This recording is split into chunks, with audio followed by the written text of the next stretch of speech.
ലോകം ഉഷ്ണതരംഗം കൊണ്ടും കനത്ത യുദ്ധങ്ങൾ കൊണ്ടും കാലാവസ്ഥാ വ്യതിയാനങ്ങൾ കൊണ്ടും ഭൂകമ്പം കൊണ്ടുമെല്ലാം ശ്വാസം മുട്ടുമ്പോൾ ഇപ്പോഴിതാ വെനിസ്വേലയിൽ നിന്നൊരു ഭൂകമ്പത്തിന്റെ വാർത്ത പുറത്തു വരുന്നു.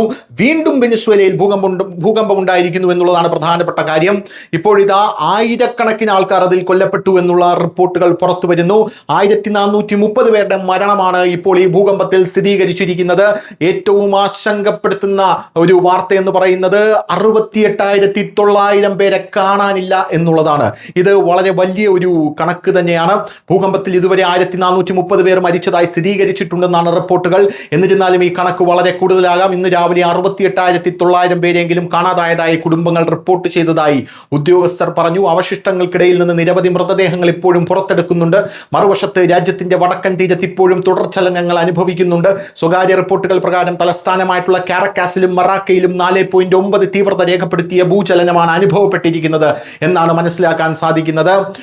വെനിസ്വേലയിലെ ഏറ്റവും കൂടുതൽ നാശനഷ്ടമുണ്ടാക്കിയ സംസ്ഥാനങ്ങളിലൊന്ന് ലാ ഗ്വറ എന്ന് പറയുന്ന സംസ്ഥാനമാണ്. പ്രിയപ്പെട്ടവരെയും അയൽക്കാരെയും ഉറ്റവരെയും തിരയുന്ന ആൾക്കാരെ മാത്രമേ വെനിസ്വേലയിൽ ഇപ്പോൾ കാണാനായി സാധിക്കുന്നുള്ളൂ. ഭാരമേറിയ യന്ത്രങ്ങൾ, കയറുകൾ, ആളുകൾ, കോരികകൾ, വെറും കൈകൾ എന്നിവ ഉപയോഗിച്ച് കോൺക്രീറ്റ് കൂമ്പാരങ്ങൾ നീക്കം ചെയ്യാൻ ശ്രമിക്കുന്ന ആളുകളെ നമുക്ക് കാണാൻ സാധിക്കും. 3360-ലധികം പേരെ പരിക്കേറ്റതായി അവരെ രക്ഷപ്പെടുത്തിയെടുത്തു. ശനിയാഴ്ച ഏകദേശം 250 പേരെ ജീവനോടെ പുറത്തെടുത്തതായി ഉദ്യോഗസ്ഥർ പറയുന്നു.